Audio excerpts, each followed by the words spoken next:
I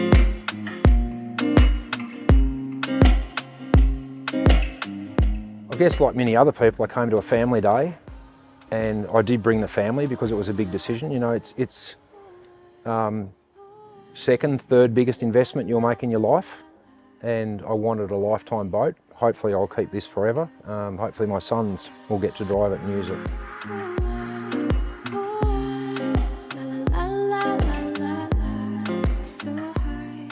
But I remember coming to that family day and looking around and saying, right, I'm not coming back.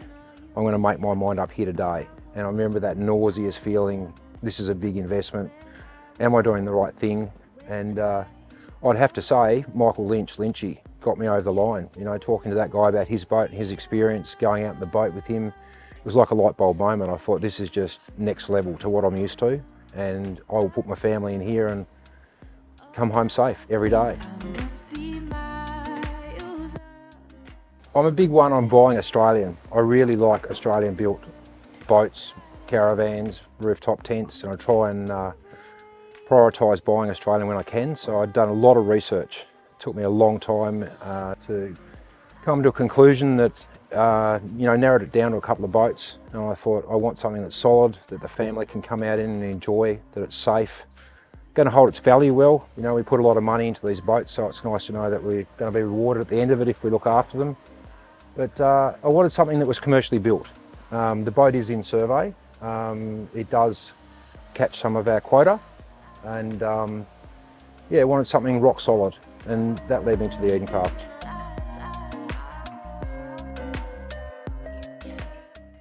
So it's got a Tasmanian abalone licence attached to it, or vessel licence, and I'm lucky enough to have a kind brother-in-law who catches our abalone quota.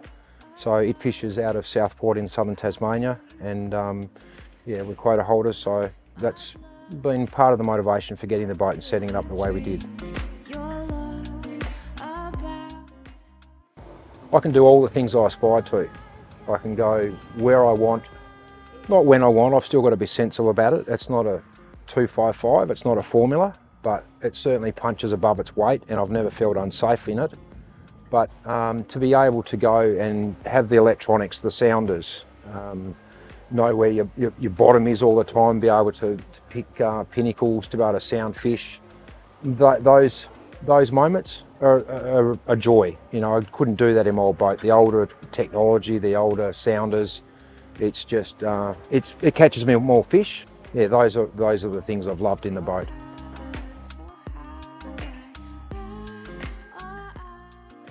One of the things that's been the most enjoyable aspect of owning an Edencraft is having my family in the boat and watching their expressions go from a little bit of fear and concern and worry at times in other boats. You know, it's a bit sloppy and you can feel movement in them.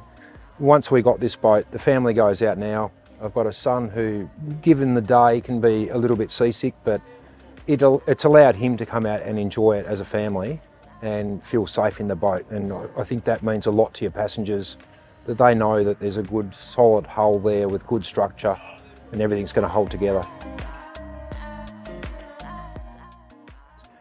There's not really any bad boats on the market anymore, but if you want to be the next level and you want something that's going to last a lifetime and you're going to get a good return on your investment 10 years down the track, buy one of these.